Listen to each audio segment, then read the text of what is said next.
مين مشاها هيدي؟ من العصر الحجري يعني؟ بالعصر الحجري كان في غصن شجرة، ما كان في شي تاني.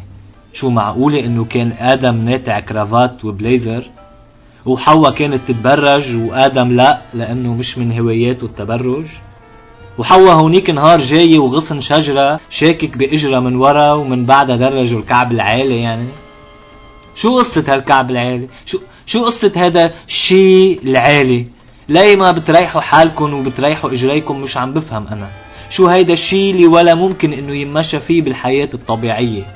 مين هيدا اللي ضرب عراسة وقررت تمشي قصبة عمود؟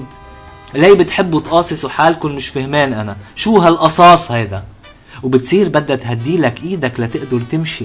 ويي اصحى اوقع دخيلك هديني. وخصوصي لما يكون فيلو شي نزلة او شي طلعة. شوي شوي شوي شوي اصحى. بتصير كلها لاقي عليك ورح تقعد بحضنك عنتفة. ويي اوعى العمى بقلبك. ما هين القصة هي. تفضل انقبرش لح الكعب وامشي وشيليه من قاموسك. هذا بقى لشو الكعب؟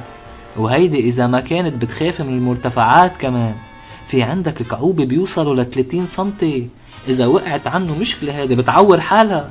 شو الله جابركن تلبسوا كعب؟ شو الله جابركن تلبسوا كعب؟ احتراماتنا.